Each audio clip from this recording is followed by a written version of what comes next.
Dia dari kecil lagi dia diserahkan kepada Rasulullah. Dia ni macam anak angkat Rasulullah lah, tapi bukan anak angkat rasmi.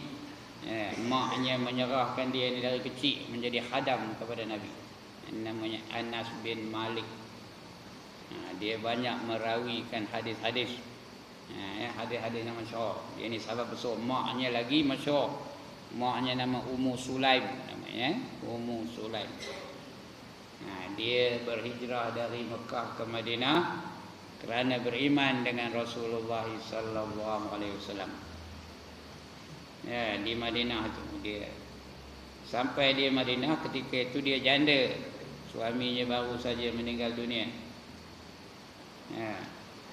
Dia dipinang oleh seorang yang terkenal di Madinah tu, namanya Abu Talha. Kata dia, Ummu Sulaim, saya sanggup kahwin dengan Mikhail. Saya hendak kahwin dengan Mikhail. Kenapa?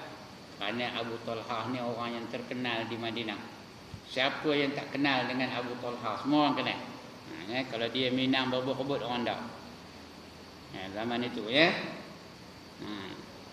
Tapi syarat, kalau ndakkan ayah, kamu kena masuk Islam. Ketika itu Abu Talha belum Islam lagi, baru peringkat mula Islam berkembang di Madinah.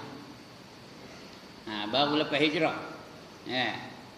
Kalau ndak kahwin dengan ayah, kamu kena masuk Islam. Dan ayah bagi belanja mas kahwinnya 2 kalimah syahadah. Itu aja belanja mas kahwin. Bukan macam hari ni nak kahwin kena belanja berapa? Kena belanja berapa? 60,000. Mampu budak muda tu mencarinya. Mana dapat 60,000? Teruk benar nak kahwin. Ini mengucap aja 2 kalimah syahadah. Itu sebagai belanjanya. Dia menerima nikahnya. Aku terima nikahnya Ummu Sulaim dengan mas kahwinnya 2 kalimah syahadah. Itu dia baginya. Dia mengucap 2 kalimah syahadah. Terus memeluk Islam, sahlah nikahnya, kahwinlah dengan Ummu Sulaim. Jadi anak pada Ummu Sulaim ni namanya Anas bin Malik. Anas bin Malik ni bukan anak Abu Talha, anak tiri kepada Abu Talha. Dia mengatakan ni. Daripada Nabi sallallahu alaihi wasallam, barang siapa keluar kepada pekan muslimin, maka membeli ia akan sesuatu, maka menanggung ia akan dia ke rumahnya, maka menentu ia dengan dia akan anak perempuan, maka tiada lelaki nescaya menilik Allah kepadanya, yakni dengan tilik rahmat. Dan barang siapa menilik Allah kepadanya, tiada diseksa akan dia. Ini tajuknya tanggungjawab ibu bapa terhadap anak-anak.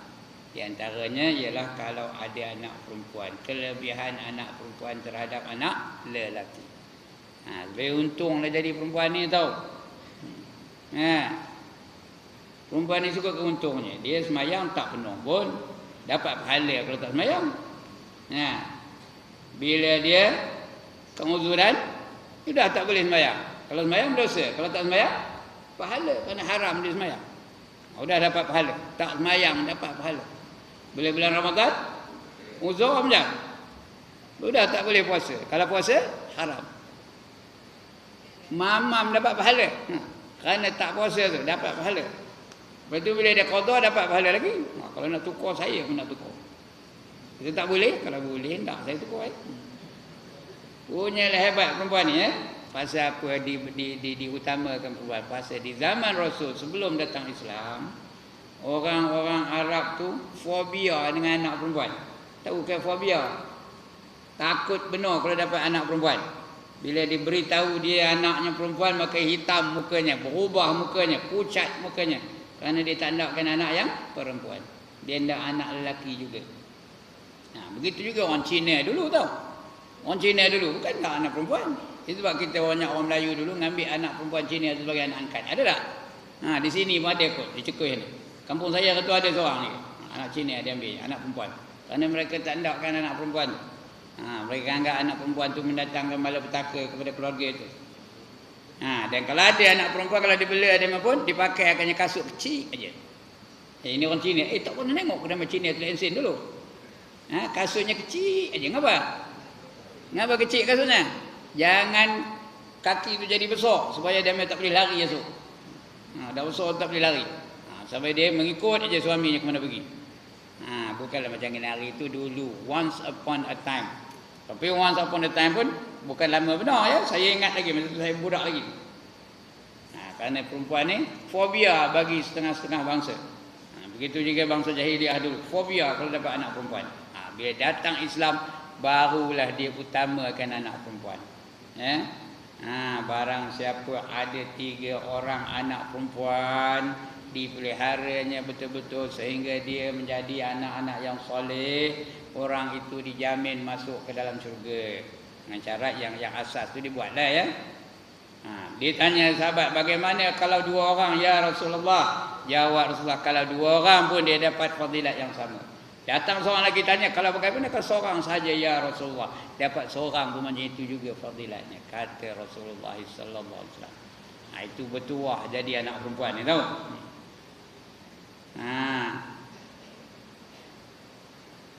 Jadi ini begitulah, barang siapa membeli satu benda di pekan, tapi orang Muslim lah bagi beli pada orang Muslim, kemudian maka menanggung dia mawaknya dengan tangan sampai ke rumah, maka menentu ya dengan dia, ini anak aku yang nama Timah ni, makanya ini untuk dia ni, aku beli untuk dia ni, untuk Timah ni, kata anak dia ni, bukan anak lelaki. Maka Allah akan tilik dia dengan tilik rahmat. Allah pandang dengan pandangan rahmat. Maknanya dia dapat rahmat dari Allah Ta'ala lah. Ndak ke tak ndak rahmat Allah? Sekali lagi nak tanya ni, ndak ke tak ndak rahmat Allah? Buat apa? Ndak benar tadi kuat nak bunyi ndak ni. Udah tanya ndak dah tak tahu ngapa. Nak buat apa rahmat Allah? Orang sini ndak kata ndak? Ndak kata ndak? Buat apa? Betul lah jawab tu. Kerana kita kalau dapat masuk syurga pun hanya dengan rahmat Allah. Bukan dengan semayang kita tadi. Bukan dengan puasa kita dulu. Bukan dengan sedekah kita. Bukan dengan baca Quran kita. Bukan dengan ibadah kita. Apa saja yang ibadah kita belum tentu melayakkan kita masuk ke dalam syurga. Kita hanya boleh masuk syurga kalau Allah beri rahmat kepada kita. Sebab itu kita kena cari rahmat Allah Ta'ala.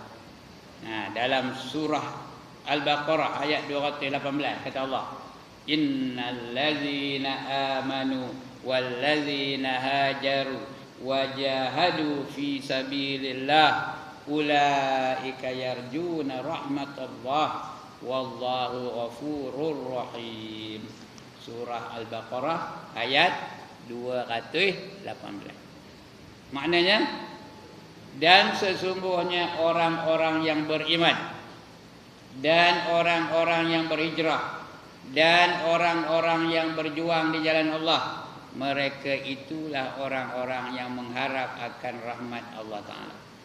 Dan Allah Maha Pengampun lagi Maha Mengasihani. Dalam ayat ini Allah bagi tahu kalau hendakkan rahmat Allah, kita ada 3 perkara. Mesti ada 3 cirinya. Yang pertama, beriman. Yang kedua, berhijrah. Yang ketiga, berjuang di jalan Allah. Baru ada harapan nak dapat rahmat Allah Ta'ala. Kalau tidak tu saya mimpi lah. Kalau sekat semayang, puasa, zakat, haji tu kita rasa kita dah jadi ahli syurga benar. Kita ni lepas semayang maghrib, udah menang je aku esok syurga mana lah agaknya. Syurga Firdaus ke, Jannatul Naim ke, Jannatul Ma'wa ke. Orang itu orang perasan namanya. Tahu perasan? SS tahu apa? SS apa? Syok sendiri. Fazil semayang kita bukan melayakkan kita ni masuk dalam syurga. Puasa kita tak melayakkan kita masuk ke dalam syurga. Yang melayakkan kita masuk syurga hanyalah dengan rahmat Allah. Kalau tidak rahmat Allah, ini 3 tadi. Beriman, berhijrah dan juga berjuang di jalan Allah. Ini ada huraiannya, tapi huraian tu tidak saya nak ngabur ke malam ini, nak ngabur ke malam esok. Di Sungai Rambai malam esok. Ini tajuk. Tahu Sungai Rambai? Ya Allah, ini apa nama parit bawah? Perempat ya? Perempat. InsyaAllah malam tu. Ini bukan iklan ni, datang-datang idak-idak lah. Ya. Itu dia. Baik. Dan pada hadis yang lain, barang siapa menyukakan anak perempuan, ya. Siapa seronok dapat anak perempuan dan menyukakan anak perempuan, ya, menjadikan dia riang, menjadikan dia gembira, menyukakan dia, belikan dia hadiah dan sebagainya, maka seolah-olah seperti ia menangis daripada takut akan Allah Ta'ala. Air mata yang paling dikasihi oleh Allah ialah air mata yang keluar di tengah-tengah malam, menangis kerana takutkan Allah. Dan ini juga orang yang dapat apa? Yang dapat naungan arash di padang mahsyar, di mana tidak ada naungan melainkan naungan arash Allah.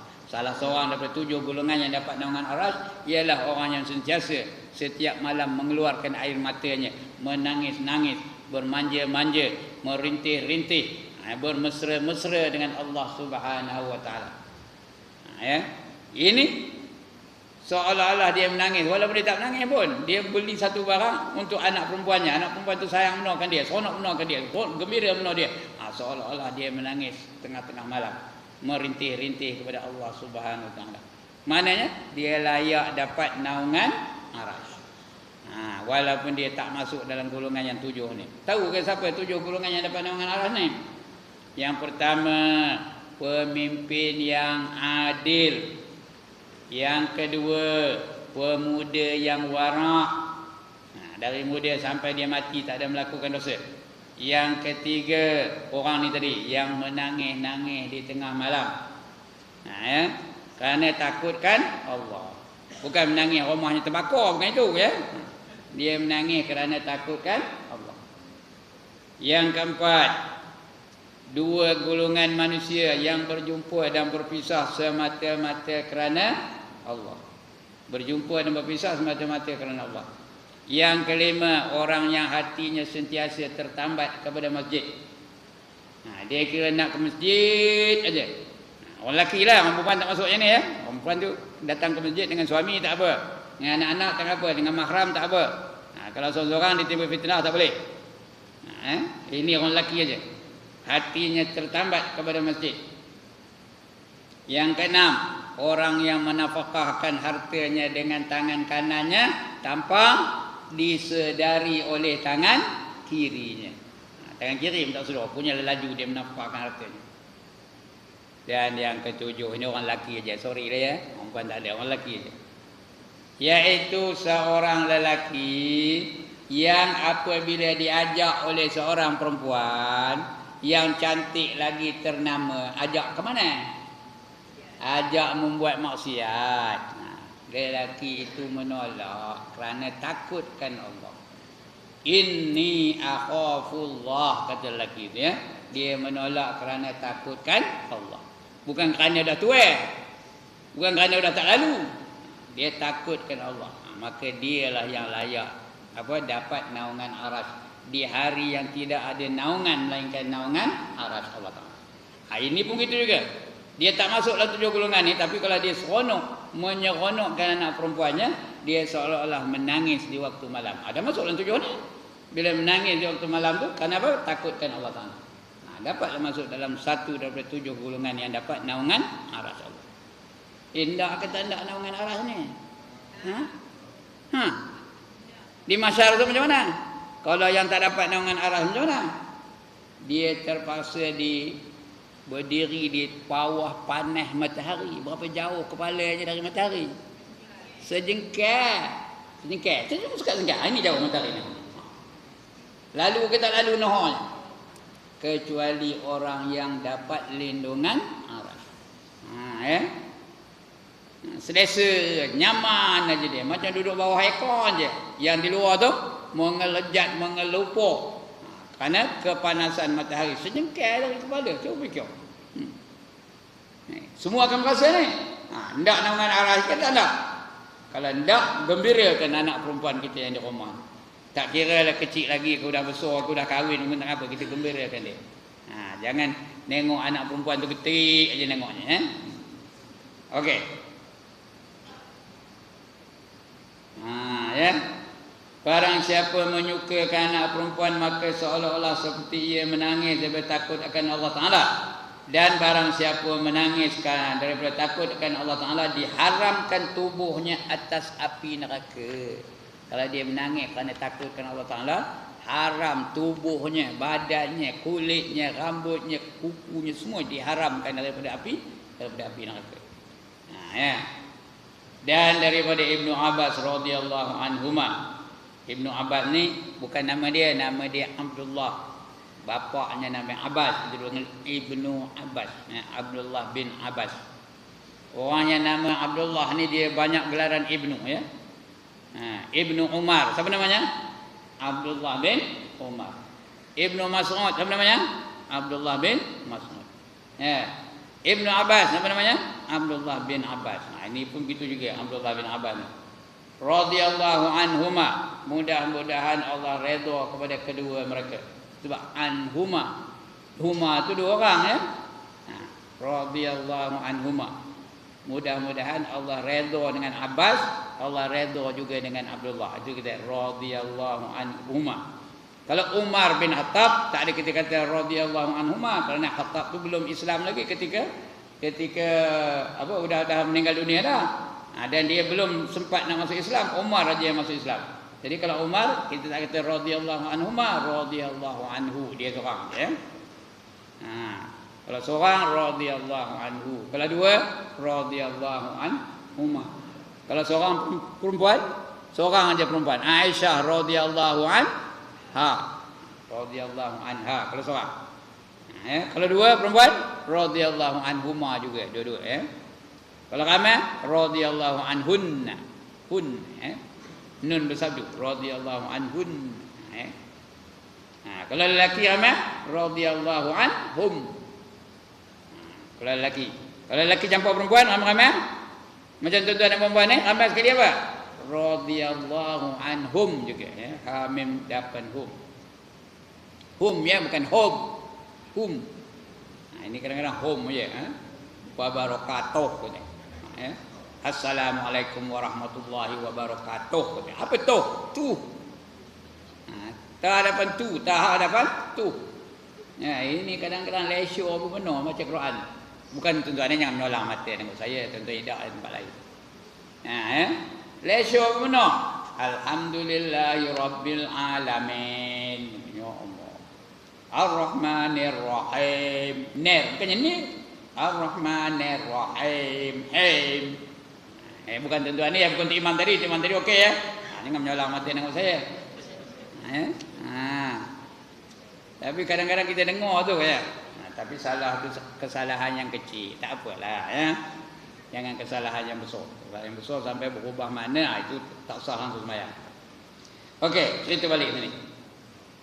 Dan daripada Ibnu Abbas radhiyallahu anhuma katanya, sabda Nabi sallallahu alaihi wasallam, barang siapa masuk pada pekan, dia pergi ke pekan.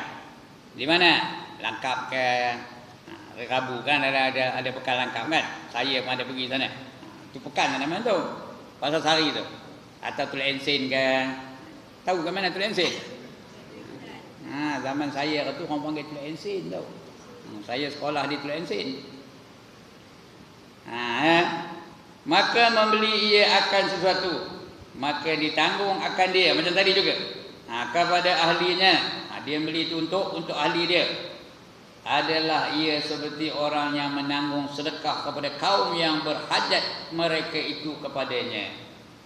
Tak kira lah untuk isteri, untuk anak-anaknya dia beli itu, untuk keluarga dia, seolah-olah dia memberi sedekah kepada orang-orang yang sangat berhajat kepada pemberian dia tu, ya. Dan hendaklah memulai dengan anak perempuan dahulu daripada lelaki. Kalau banyak anaknya dia bagi siapa dulu? Yang perempuan dulu, anak tu, ya. Dulu bagi kepada anak perempuan. Timah, nah ini. Ya, Limah, nah ini. Nora, nah ini. Lepas tu baru Leman, ini, ya. Dah habis anak perempuan tu baru anak lelaki. Ya. Maka bahawasanya barang siapa menyukakan anak perempuan, maka seolah-olah seperti ia merdeka daripada anak Nabi Ismail. Seolah-olah dia memerdekakan anak daripada Nabi Ismail. Maknanya hamba yang dimerdekakan itu tinggi kualitinya. Bukan sebarang hamba, hamba yang sangat tinggi kualitinya, yang tuannya suka sayang benar dengan dia, yang berbakti sungguh-sungguh kepada tuan dia. Macam itulah kualiti hamba tu. Macam kualiti anak Nabi Ismail. Dan barang siapa menutupkan mata anak lelaki, maka seolah-olah ia menangis kerana takut akan Allah Ta'ala. Maka barang siapa menangis kerana takut akan Allah Ta'ala, dimasukkan dia ke syurga Jannatun Na'im. Dan barang siapa menutupkan mata anak lelakinya, dia dapat anak lelaki, tidak lebih benar gembiranya daripada dapat anak perempuan. Itu dia menutupkan mata. Dia menerima ketentuan Allah Ta'ala. Laki pun laki lah, perempuan pun perempuan lah. Yang tu ya. Bukan tutup mata, ambil kain tutup mata anak lelaki tu, bukan apa itu ya. Maknanya dia tak kisah dapat anak lelaki atau anak perempuan. Itu menutupkan mata. Seolah-olah apa? Dia menangis kerana takutkan Allah Ta'ala. Dan maka barang siapa menangis kerana takutkan Allah, dimasukkan dia syurga yang bernama Jannatun Na'im. Syurga namanya apa? Jannatun Na'im. Artinya syurga yang penuh dengan nikmat-nikmat. Nikmat sesaja syurga tu. Itu nama Na'im. Ada orang nama Na'im tak? Na'im tu nama syurga tu ya. Jannatun Na'im. Penuh dengan nikmat. Kalau satu nikmat, kalau banyak Na'im. Baik. Kemudian sabar di atas kematian anak atau kehilangan cahaya mata. Tuan-tuan ada pernah mati anak? Saya ada. Setahun tahu hari-hari ngulang kuburnya. Punyalah sedih. Anak yang sulung tu. Anak yang tua. Matinya pula mengejut. Sedar-sedar telefon aja. Anak ustaz dah meninggal kata dia. Meninggal di mana? Di Semanggul meninggal. Dia sedang bersekolah di sekolah Ihya Al-Sharif. Kena tahu ke mana sekolah Ihya Al-Sharif? Gunung Semanggul. Di situlah meninggal. Saya dah merasa mati anak, dah merasa mati mak, dah merasa mati bapa, dah merasa mati adik-beradik. Adik-beradik saya semua dah mati dah. Tinggal saya seorang sekarang ni, terkontin-kontin. Tapi lain rasanya mati anak tu dengan mati yang lain-lain. Memang terasa benar bila mati anak. Dan sabda Rasulullah sallallahu alaihi wasallam, barang siapa hilang, yakni mati satu anak dan sabar ia atas ketiadaannya, dia sabar. Dan dah mati buat apa? Banyak orang nyuruh saya saman sekolah tu. Ngapa biarkan dia? Dia mati lemah dalam tali air sekolah tu di tengah bendang. Pagi tu tak ada air di sekolah tu. Jadi oleh kerana tak ada air, dia memang mandi di parit tu. Mandi di parit di ban. Tekan orang bendang tak tahu ban.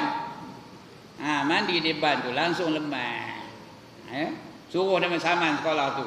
Kata saya bila saman, bukannya dapat balik anak saya, dapat duit je bertambah sedih lagi. Kata usahlah. Forgive and forget. Faham ke cakap Melayu ni, cakap-cakap putih ni? Forgive and forget. Sabarlah, mudah-mudahan saya dapat ganjaran ini ya. Dan sabar dia atas ketiadaannya.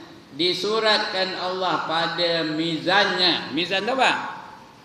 Mizan tu apa?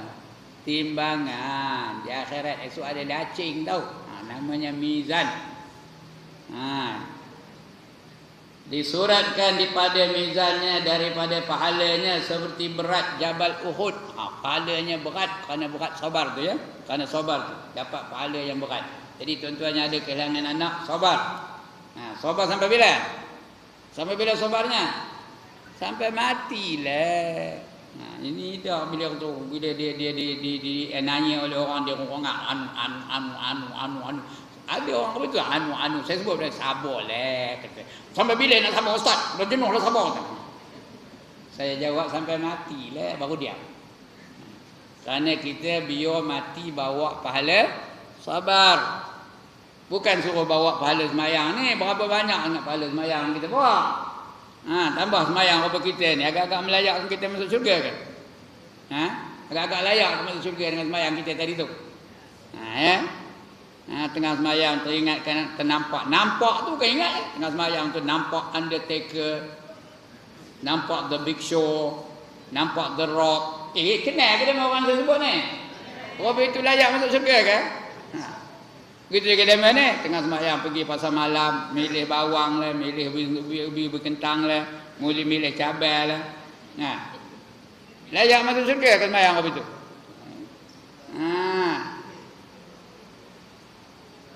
Jadi kalau kita nak berat timbangannya bukan pahala semayang, pahala sabar. Pahala sabar daripada malapetaka yang Allah datangkan kepada kita. Sabar. Kerana Allah dah janji, innama yuwaffas sabirun ajrahum bighairi hisab, kata Allah ya. Sesungguhnya pahala bagi orang-orang yang sabar itu tidak dapat dihisab. Tak dapat dikira banyak mana pahalanya. Begitu berat timbangannya di mizan itu dia. Barang siapa hilang yakni mati atau satu anak dan sabar ia atas ketiadaannya, disuratkan Allah pada mizannya daripada pahalanya seperti berat Jabal Uhud. Beratnya macam berat Jabal Uhud. Macam berat gunung. Berat ke ringan gunung ni? Jabal Uhud, batu ya. Yang itulah beratnya. Dan barang siapa hilang dua anak, ini lagi teruk. Dua anaknya hilang. Dan sabar dia, syarat sabar. Dan sabar ia diberi Allah akan dia nur di hadapannya, ada cahaya di hadapannya. Dan menerang baginya di dalam kelam mauqif. Mauqif itu tempat berhenti, itu kelam di dalam kubur. Dia berhenti dalam kubur. Allah bagi cahaya, kuburnya terang benderang. Tak ada kelam, tak ada gelap lagi. Di mahsyar pun nanti terang dia. Di mahsyar tu matahari itu sejengkal dari kepala. Cahayanya tak ada tahu. Yang ada hanya bahangnya je. Cahaya tak ada. Gelap semua orang di mahsyar. Tapi bagi orang yang kehilangan dua anak ni tadi, Allah bagi cahaya di padang mahsyar. Di mauqif, tempat berhenti. Dan barang siapa hilang 3 anak, ada orang hilang sampai 3 anak, kemalangan, aksiden dan sebagainya. Di kampung saya dulu ada seorang orang dari Selangor. Dia bercuti di kampung saya. Orang kampung saya lah, tapi dia duduk Selangor. Anaknya 3 orang sekali lemah. Mati lemah dalam Sungai Perak. Kalau dia sabar, saya tak tahu lah dia keadaan dia masa itu. Saya pun budak lagi ketika berlaku itu. Kalau dia sabar, apa dapat? Barang siapa hilang 3 dan sabar ia, ditutup daripadanya akan segala pintu neraka. Tak boleh masuk dalam neraka tu. Walaupun dia nak masuk neraka tak dapat. Siapa nak masuk neraka? Siapa pun tak nak. Tapi kalau nak pun tak dapat kerana ditutup pintunya. Apabila lalu ia di atasnya, dan barang siapa hilang satu mata, hilang sebiji mata, cucuk di duri ke apa kan? Dan sabar ia atas ketiadaan mata itu, adalah ia permulaan orang yang menilik kepada wajah hak Allah Ta'ala. Siapa buta matanya sebelah kerana aksiden, kerana tercucuk ke apa kan, dan sabar dengan keadaan itu, dialah menjadi orang yang pertama dapat melihat wajah apa? Wajah Tuhannya. Nikmat yang paling besar di akhirat, di syurga, ialah nikmat melihat wajah Allah.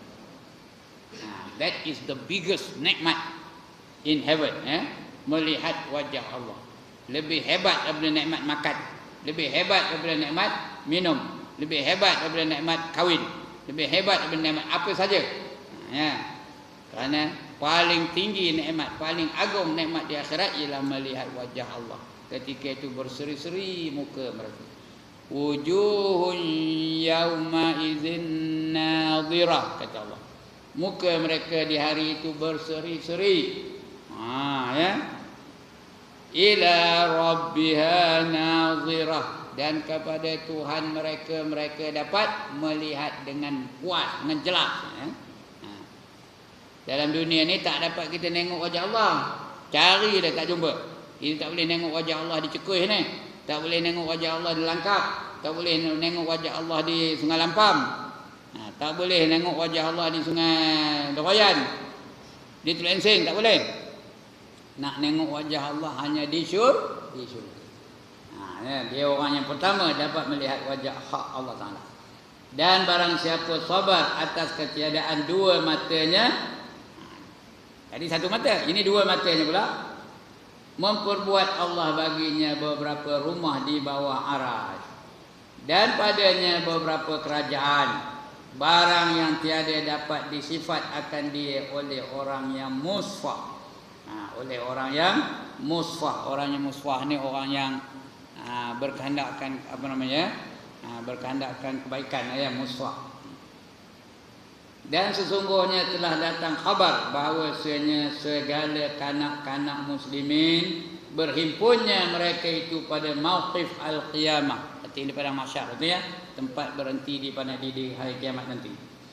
Maka firman Allah Ta'ala bagi malaikat, pergi olehmu dengan mereka itu kepada syurga. Disuruh malaikat ngajak budak-budak tu, kanak-kanak tadi, yang mati kecil tu, suruh masuk syurga. Bahawasanya segala kanak-kanak muslimin berhimpunnya mereka itu pada di padang mahsyar di hari kiamat nanti. Maka Allah perintah malaikat, pergi olehmu dengan mereka itu kepada syurga. Maka berhenti segala kanak-kanak itu atas pintu syurga. Tak nak masuk, dia berhenti di pintu syurga. Maka berkata segala malaikat yang menunggu syurga, marhaban. Marhaban tu apa? Marhaban. Itu kan? Apa marhaban? Welcome. Pandai dia macam komputer, no? Marhaban bikum ya habibi, Selamat datang untuk kamu semua wahai kekasihku, kata bidadari-bidadari di syurga tu, Marhaban dengan kanak-kanak muslimin, masuklah kamu akan syurga, tiada hisap atas kamu, kata mereka tu. Tak ada hisap bagi kamu, masuk syurga. Percuma aja, tak ada kena cek. Maka berkata mereka itu, apa kata mereka? Tak pusio, kata. No. Dia tak nak masuk syurga. Dia tengok kelima, mana ayah aku, mana bapa aku, mana mak aku. Dia tanya, mana? Dia tanya, di mana segala bapa-bapa kami dan ibu-ibu kami? Where are my parents? Katanya. Dia kadang kan tak pandai cakap komputer, tapi cakap Arab belaka. Di mana bapa aku, di mana mak aku, katanya. Maka berkata malaikat itu bahawasanya bapa-bapa kamu dan ibu-ibu kamu tiada mereka itu seperti kamu, kerana bahawasanya atas mereka itu dosa dan tuntutan dan kejahatan. Bapa-bapa kamu, mak-mak kamu kena cek dulu, lambat kalau dapat masuk syurga pun. Ataupun mereka kena masuk neraka dulu baru dapat masuk syurga. Jadi tak boleh masuk syurga tanpa hisap macam kamu. Kamu ni masuk syurga tanpa hisap, kata malaikat ngabur berikan kanak tu. Mereka bukan seperti kamu, kerana bahawasanya atas mereka itu dosa dan tuntutan dan kejahatan. Maka mereka itu dilah hisab dan tuntutan, lambat lagi dia itu nak masuk syurga kalau dapat pun. Maka berkata mereka itu, sesungguhnya telah sabar mereka itu atas ketiadaan kami.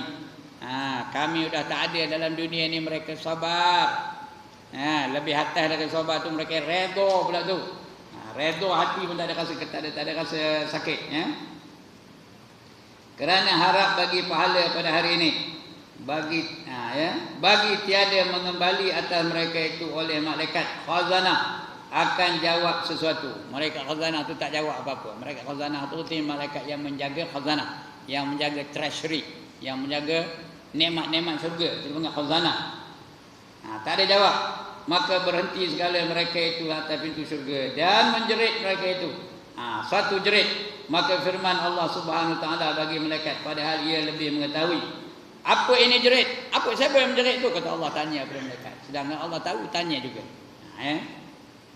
Maka berkata malaikat, ya Rabbana, wahai Tuhan kami, ini jerit segala kanak-kanak muslimin. Sesungguhnya berkata mereka itu, tiada kami masuk syurga melainkan serta bapa-bapa kami dan ibu-ibu kami.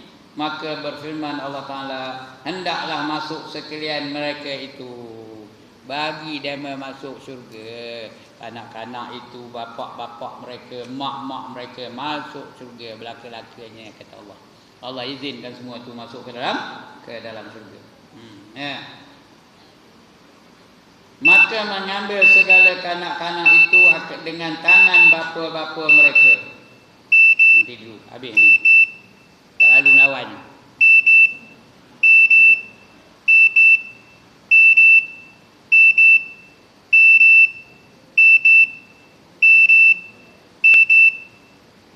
Berapa?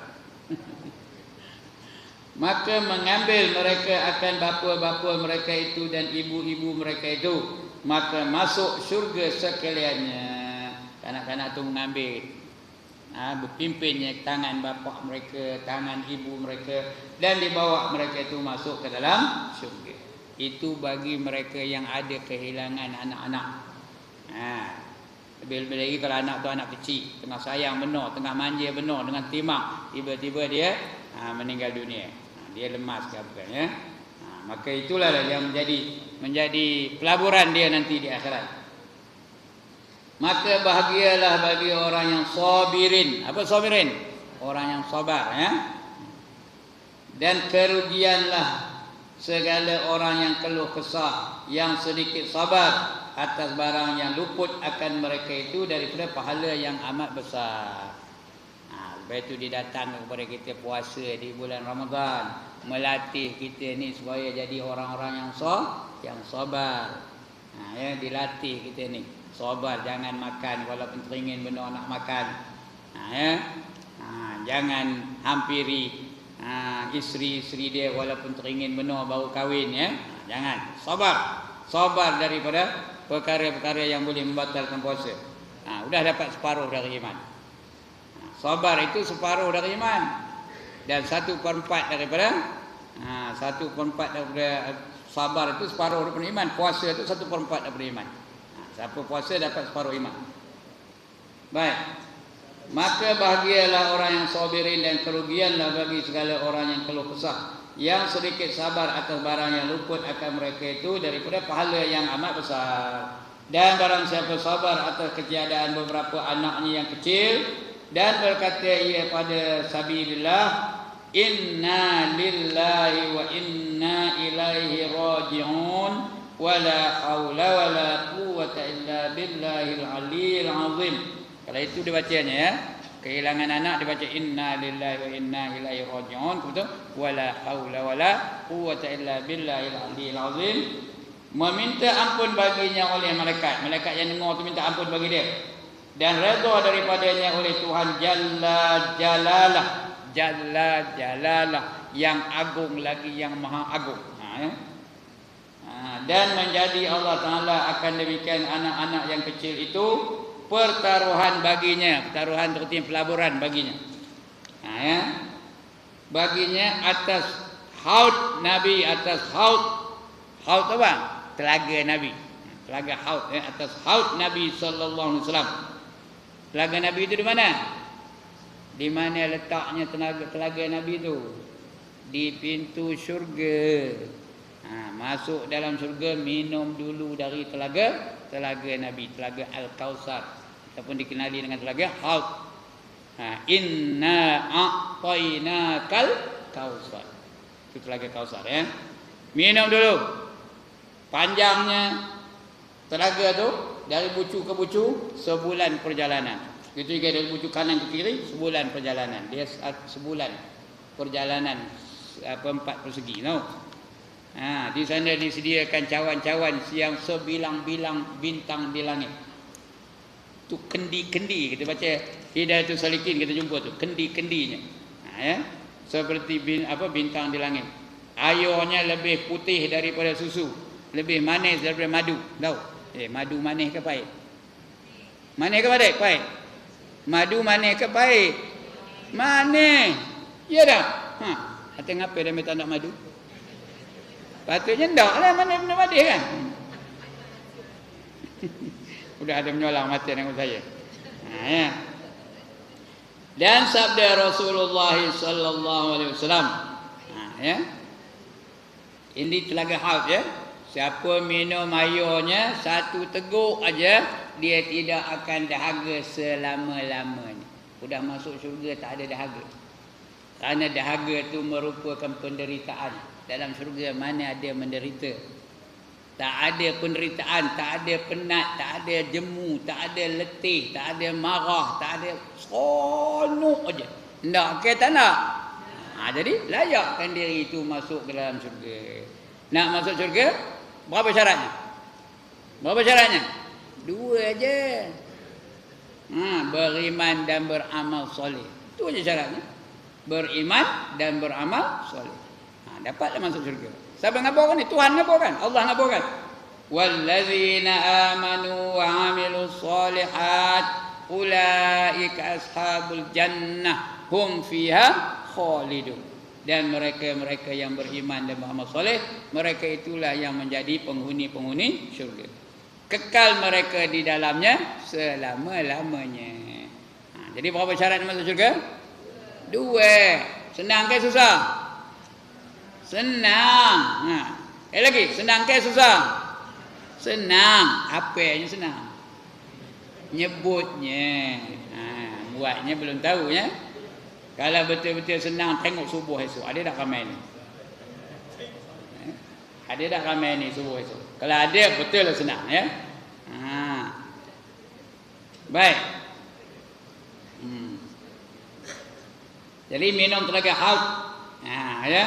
Sallallahu alaihi wasallam memberi minum ia akan 2 ibu bapanya pada hari kiamat, hari yang sangat dahaga. Hari kiamat tu dahaga benar ya.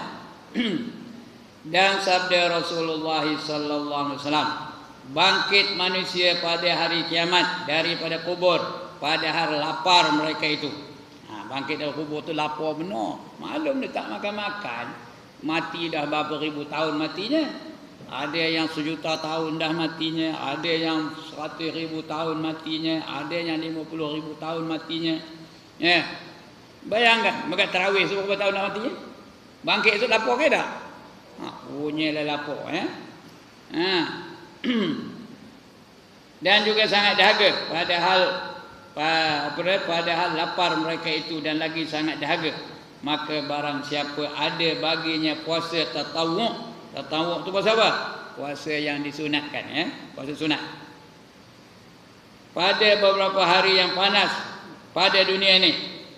Ya, puasa sunat macam-macam. Ini bulan apa ni? Sekarang ni bulan apa? Bulan Muharram. Barang siapa puasa bulan Muharram ketika cuaca panas. Ya. Lagi Zulhijjah. Siapa puasa Zulhijjah? Lagi puasa Rajab. Lagi puasa apa? Rabiul Awal, Rabiul Akhir. Siapa aja puasa. Puasa-puasa yang sunat dipuasakan. Ketika itu panas benar. Dibangkitkan Allah Ta'ala baginya akan beberapa hidangan makanan dan minuman daripada syurga. Datang makanan dari syurga, minuman dari syurga. Dan datang puasanya. Maka bersesak ia akan manusia atas haud Nabi sallallahu alaihi wasallam. Berkumun mereka itu di atas telaga haud Nabi sallallahu alaihi wasallam. Dan memberi minum ia akan dia. Dan barang siapa ada dia, jika sabar ia atas ketiadaannya, ketiadaan anak tadi ni, cerita anak-anak ya. Ketiadaannya dan tiada marah ia akan Allah Azza wa Jalla. Azza tu yang maha mulia, wa tu dan, Jalla tu sangat agung. Allah tu maha mulia lagi maha agung. Itu kata Azza wa Jalla. Ya. Dan tiada memerang akan dia. Tak ada memaki-maki Allah Taala, tak ada memarah-marah akan Allah Taala.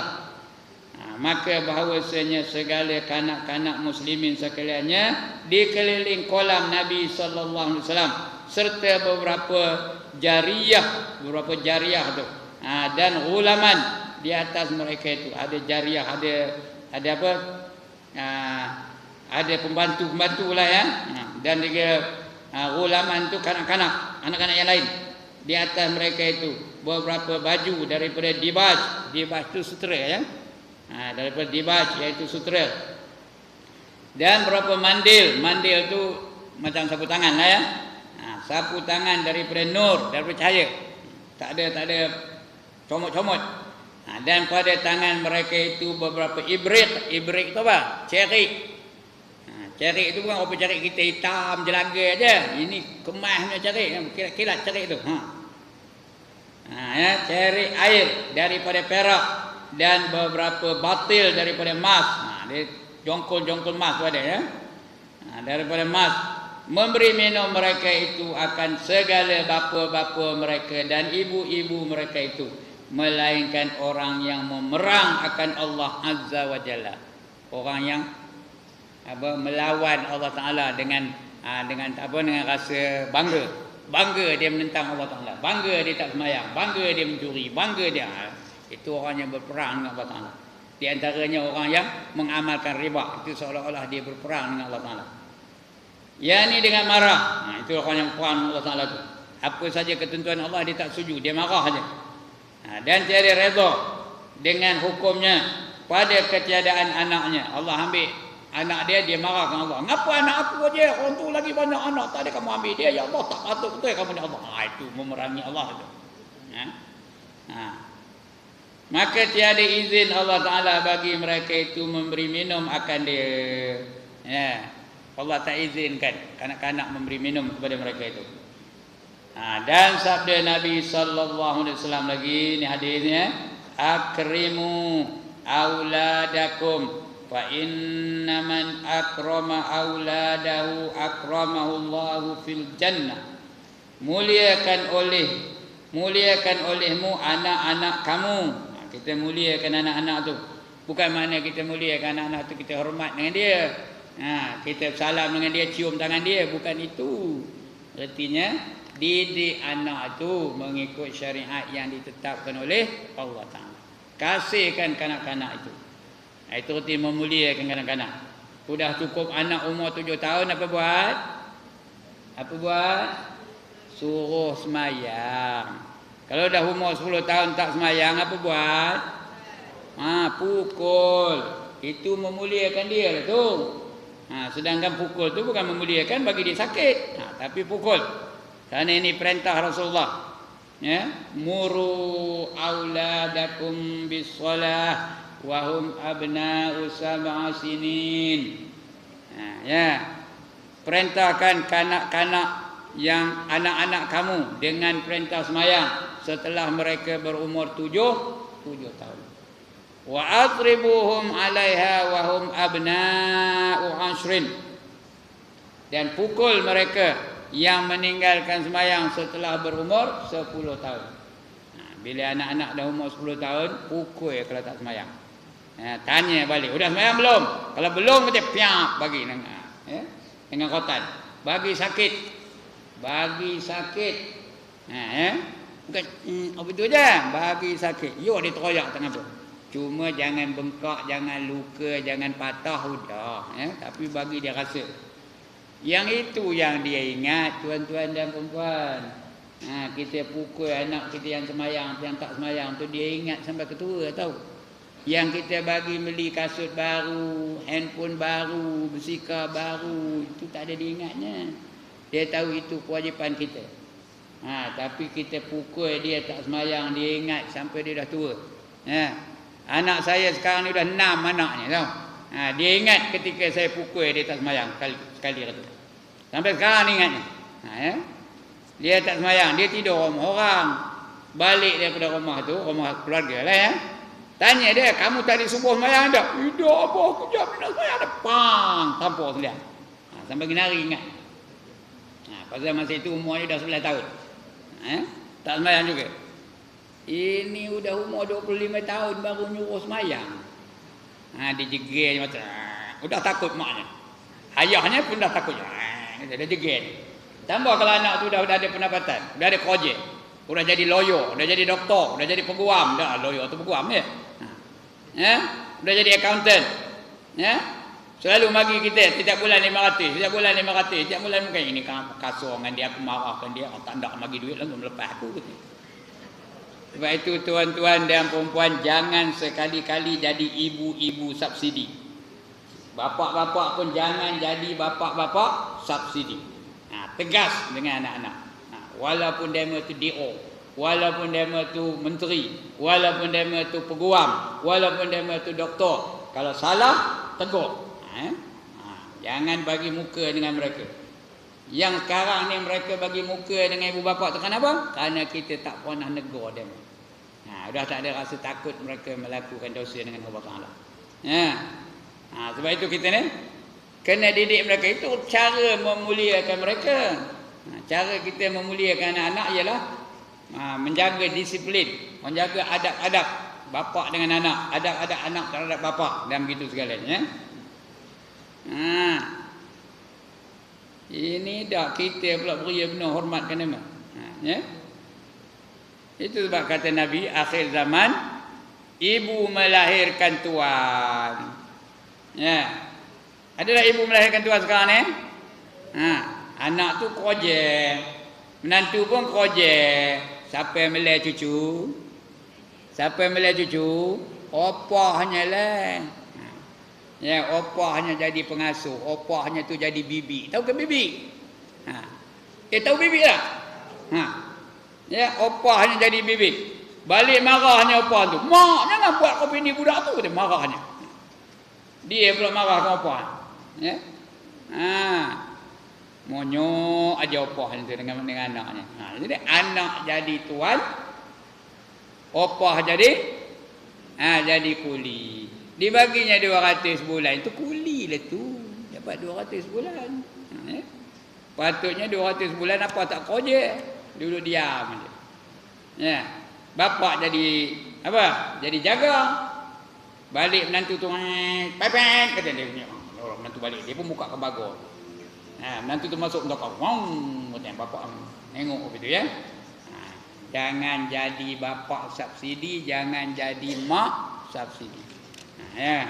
Kalau tak ada hormat anak-anak kepada ibu dan bapa. Akhir zaman ni memanglah akan lahir anak-anak yang derhaka kepada bapa, derhaka kepada mak. Ada tak pernah dengar anak ngantor bapaknya ke masjid, setengah jam lagi saya ambil ya kata. Lepas tu lebuh haram balik-balik, haram datang-datang. Ada tak? Ada sekali yang tu berlaku di belah utara ni, di Perlis ke mana kan kita ingat. Sampai berhari-hari tak datang, janji setengah jam je. Rupanya anak tu memang nak buang bapaknya, tak nak melih bapak tu. Tak lalu nak melih bapak tu. Ada seorang kawan saya, tak usah sebut nama lah ya. Anaknya dah tak berapa seronok dengan dia. Lalu dia hantar rumah orang tua-tua. Mati di rumah orang tua-tua tu. Matilah kawan saya tu. Dia berada di rumah orang tua-tua. Kita ni sudah tua orang ni, tengok belum tahu lagi. Saya pun tak tahu lagi anak-anak saya. Jangan dah ketik tengok abah ni dah. Dia hantar rumah orang tua-tua. Siapa nak melawat esok, lawat rumah orang tua-tua. Mudah-mudahan lah tak berlaku apa itu. Tapi ada tak kemungkinannya? Ada. Yang kita latih benar-benar pun belum tahu. Betapa yang tidak kita latih lagi lah ya. Lagi jadi masalah. Okey, kita sambung lagi. Akrimu auladakum. Muliakan anak-anak kamu. Fa inna man akrama auladahu, barang siapa yang memuliakan anak-anak mereka. Yang ini apa? Yakni dengan mengajarkan mereka itu segala yang dimuliakan pekerjaan agama dan adab. Biar mereka itu beradab pada kita. Tuan-tuan kalau baca kitab namanya Sairul Salikin, ada adab bapa dengan anak ya. Adab anak terhadap bapa, adab bapa terhadap anak, ada adab ibu bapa terhadap anak, semua ada. Macam mana nak membaiki adab-adab anak-anak. Bacalah kitab namanya Sairul Salikin. Carilah guru. Jangan tengok saya aja, jangan nyuruh saya, jangan jual orang lain lah. Baca dulu. Supaya anak-anak kita tu beradab dengan kita. Sudah kita latih, sudah kita didik, dia nak kurang ajar juga. Itu bukan salah kita ya. Sudah kita usaha. Itu nasib dia lah mana buahnya. Barang siapa mengajar anak-anak itu, maka bahawasanya barang siapa muliakan anaknya, nescaya Allah memuliakannya di dalam syurga. Dia memuliakan anaknya, nanti Allah akan muliakan dia dalam syurga. Dapat syurga yang tertinggi, dapat pangkat di syurga. Tak pangkat di syurga. Apa pangkat di syurga? PJK AMN ya, itu pangkat syurga ke? Tan Sri, Datuk Sri, itu pangkat syurga ke? Apa pangkat syurga? Al-muflihun, ya, al-faizun, al-muqarrabin, lagi as-siddiqin. Lagi apa pangkat syurga lagi? Ashabul yamin, al-abrar. Ini pangkat-pangkat di syurga. Nama syurganya pula Illiyin, yang tinggi ya. Syurga yang Illiyin. Itu pangkat-pangkat di syurga. Lebih baik daripada pangkat PJK, AMN, lagi PPN, ANP. Lagi apa? JKR lagi. TNB lagi. Itu pangkat-pangkat di dunia ni ya. Kita hendak pangkat di syurga tu al-abrar, ashabul yamin, al-muflihun, al-faizun. Itu pangkat-pangkat di syurga. Baik, lagi apa kata Nabi? Dan sabda Nabi sallallahu alaihi wasallam, inna fil jannati dara yuqalu laha darul farqi la yadkhuluha illa man farqas subyan. Bahawasanya di dalam syurga itu satu kampung, ada dar, kampung ya. Ada qaryah. Dikatakan baginya kampung Farah. Kampung Farah ni bukan nama orang. Kampung berjaya, kampung yang gembira. Farah ni kata gembira ya. Yang ini kesukaan, farhun. Tiada masuk akan dia melainkan orang yang menyukakan kanak-kanak. Yang dapat masuk dalam syurga, kampung dalam syurga tu namanya farhun, nama syurga tu Farah ya. Hanya orang yang menyukakan kanak-kanak. Itu sebab Rasulullah dengan kanak-kanak terlalu manja ya. Dia memanjakan kanak-kanak. Lebih-lebih lagi cucunya Hasan dan Husain ya, memanjakan kanak-kanak. Sampai dia semayang, Hasan dan Husain tu naik atas tengkuk baginda. Tak ada pernah dia nengkin pun. Tak usah kena nampur nak marah. Nengkin pun tak pernah, kasar pun tak pernah dengan cucu-cucu baginda. Jadi kita pun begitu juga. Dengan kanak-kanak tu biar kita berbaik-baik dengan mereka, menggembirakan mereka. Jangan dekat budak tu pun tengkin, langsung dekat tengkin, tak boleh ya. Tapi biasanya orang lelaki ni macam mana garang pun kalau dengan cucu dia kalah. Kira. Macam mana garang kalau dengan anak menyolong tapi dengan cucu naik atas kepala biar. Rasalah semua orang dah ada cucu. Macam mana punya dengan cucu ya? Dengan anak garang, anak takut pun kan dia. Cucu naik atas kepala tau. Tidak. Jadi kita menggembirakan kanak-kanak tu. Satu lagi hadis kita baca, sikit lagi ya. Dan habis ni. Tak apalah ya. Itu yang mula-mula bersilir tu selemput, tu silir balik, tu selemput. Yang nyandor boleh tahan lah. Yang depan ni apa hal? Nyandor tak dapat. Nak berhenti lah ni. Dan habis tu. Apa kata Nabi? Inna fil jannata dara yuqalu laha darul farqi la yadkhuluha illa man farqa yatamal mu'minin. Bahawasanya di dalam syurga itu ada satu kampung, dinamakan dia kampung Farah, iaitu Farhun tadi ya. Iaitu kampung gembira. Tadi kampung kesukaan, ni kampung gembira. Serupa lah itu gembira dengan suka ya. Tiada masuk akan dia melainkan orang yang menyukakan anak-anak yatim bagi mukmin. Anak yatim ni mesti digembirakan. Di antaranya bila hari Ashura dulu ya, disunatkan kita menyapu kepala anak yatim ni.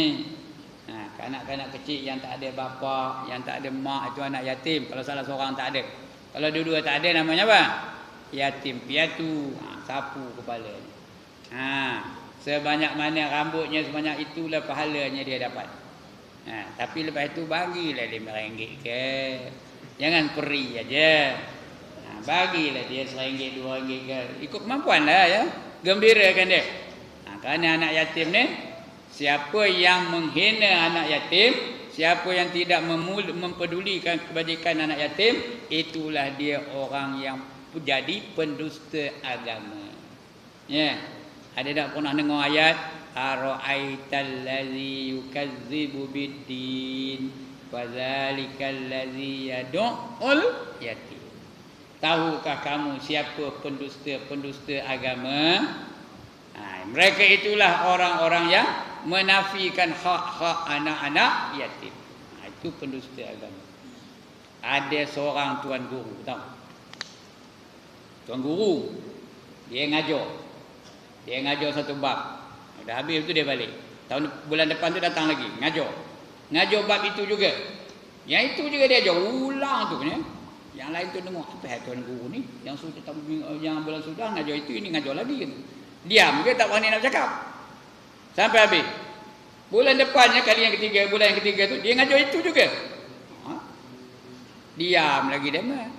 Tak ada dia menyampuk pun, tak ada dia menegur pun. Bulan yang keempat dia ngajar itu juga. Dah tak tahan dia mendengar. Ustaz, dia tuan. Yang itu dah tuan. Ya, saya tahu, kata tuan guru tu. Udah, tapi kami tak faham, kata tuan guru tu. Kami tak faham, katanya. Kata dia muridnya, faham tuan, apa tak faham, kami boleh hafal apa yang tuan ngajar. Kalau faham ngapa yang kami biarkan anak yatim keliling orang ni, dia orang situ juga. Ngapa kami biarkan anak yatim tu terbiar je, kebajikan mereka tidak kamu apa kan? Tidak kamu pedulikan. Baru sedar, dia tak faham weh, katanya. Lepas itu baru tertubuh satu jawatan kuasa menjaga kebajikan anak-anak yatim. Lepas itu baru diubah tuan guru tu. Akan pelajaran yang akan datang. Kalau ada itu je sampai bila-bila dia ngajar yang itu juga sehingga dia faham. Itu orang dulu-dulu ngajar. Bukan hari ini tuan guru tak berani nak ngajar bab itu juga. Tapi saya tengoklah kalau dia ngajar bulan depan bab ini juga macam. Tu dia. Okey. Bahawasanya dalam surga itu satu kampung dinamakan kampung Farah, iaitu kampung gembira. Tidak masuk akan dia melainkan orang yang menyukakan anak-anak yatim bagi mukminin. Maka ia itu terlebih muakkad. Muakkad apa? Terlebih dituntut. Dia sunat tu ada sunat muakkad, ada sunat ghair muakkad. Ini muakkad tu dituntut. Apa dituntut? Macam korban, sunatlah sunat muakkad. Korban tu sunat muakkad. Akikah sunat muakkad. Semayang sunat muakkad. Ada yang ghair muakkad, macam sebelum maghrib. Semayang sunat sebelum maghrib, hukumnya apa? Ghair muakkad. Sunat tapi tidak dituntut benar-benar, tapi hukumnya sunat. Di masjid kita ni tak ada qabliyah maghrib. Entah ngapa saya pun tak tahu. Padahal hukumnya apa? Apa hukumnya? Kurang. Tak berani jawab ni kan? Apa hukumnya? Sunat. Tapi sunatnya sunat ghair muakkad. Tidak dituntut benar-benar, tapi sunat. Sunat apa artinya? Sunat apa artinya? Bukan ambil pisau potong, itu sunat lain. Apa arti sunat? Dibuat dapat pahala, ditinggalkan tidak berdosa, kedudukannya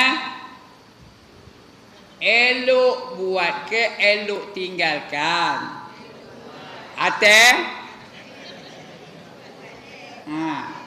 Lantaklah dah dia menolak mati dengan saya. Benda elok. Makan nak elok dah. Baju nak elok dah. Rumah nak elok dah. Isteri nak elok dah. Entokah nak elok dah. Semayang lantaklah buat sunat. Jual dia biarlah sunat, bukan wajib. Betul kan? Lantaklah dah dia menolak mati dengan saya. Baik. Itu dia. Maka iaitu lebih muakkad, lebih dituntut. Dan anak yatim itu iaitu kanak-kanak yang tiada bapa baginya selama belum balik. Tapi anak yatim itu belum balik baru namanya yatim ya. Kalau dah umur 73 tahun itu bukan anak yatim lagi. Walaupun bapa yang tak ada, mak yang tak ada, bukan yatim piatu dah umur 73. Dia nak belum apa? Belum balik. Bukan akil balik, belum balik saja. Belum sampai umur. Dan ada pun yatim daripada binatang, iaitu yang tiada ibu baginya. Binatang pun ada yatim rupanya yang tak ada mak. Binatang yang tak ada mak tu nama binatang yatim tu. Kerana mak tu biasanya memelihara binatang tu. Kalau ayam tu, siapa memelihara ayam tu? Anak-anak ayam siapa memelihara? Maknya. Cuba dekat mak tu ada anak ayam belakangnya macam. Dia kejarnya kita ni. Kerana itu yang memelihara anak ni. Wallahu a'lam. Akan datang kita akan baca kelebihan merendahkan diri. Apa erti merendahkan diri? Jalan mongkok aja biar rendah diri ya. Tak ada saya kaburkan. Hantarlah bulan depan baru nak baca. Kalau panjang umur. Kalau padam, tak adalah, carilah orang lain ya. Alright, that is all for tonight. Any objection? Tak ada. Any questions? Tak ada juga. Ya. Tak ada. Satu, tak ada. Dua, tak ada. Tiga, tak ada. Habis, tutup. Sekian dulu. Ampun maaf. Aqulu qawli hadza wa astaghfirullahal azim.